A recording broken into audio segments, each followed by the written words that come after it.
व्यवस्था विवरण 19 खूनी के लिए शरणनगर। जब तेरा परमेश्वर यहोवा उन जातियों को नष्ट करके जिनका देश वह तुझे देता है और तू उनके देश का अधिकारी हो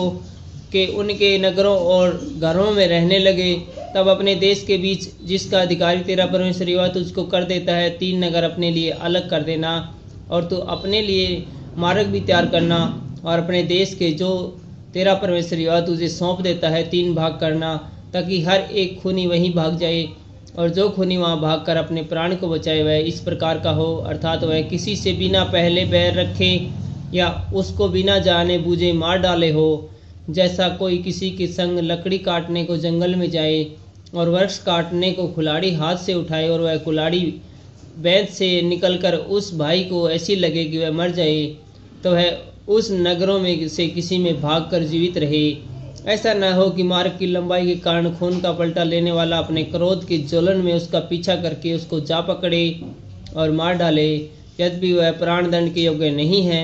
क्योंकि उससे बैर नहीं रखता था। इसलिए मैं तुझे यह आज्ञा देता हूँ कि अपने लिए 3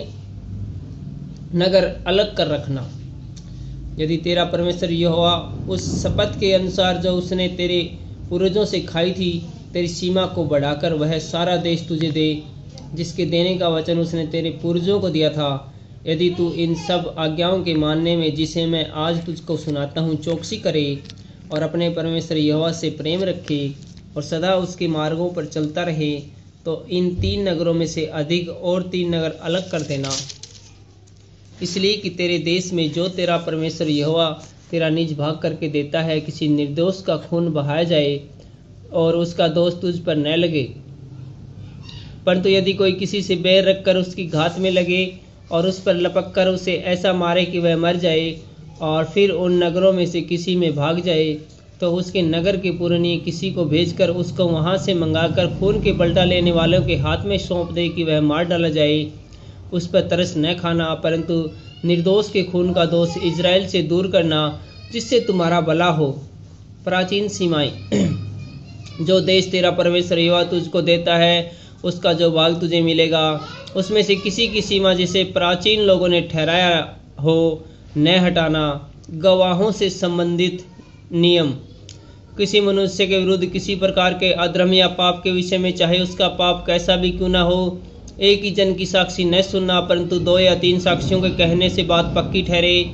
यदि कोई झूठी साक्षी देने वाला किसी के विरुद्ध यहोवा से फिर जाने की साक्षी देने को खड़ा हो, तो वे दोनों मनुष्य जिनके बीच ऐसा मुकदमा उठा हो यहोवा के सम्मुख अर्थात उन दिनों के याजकों और न्यायियों के सामने खड़ा किया जाए। तब न्यायी भली भांति पूछपाछ करे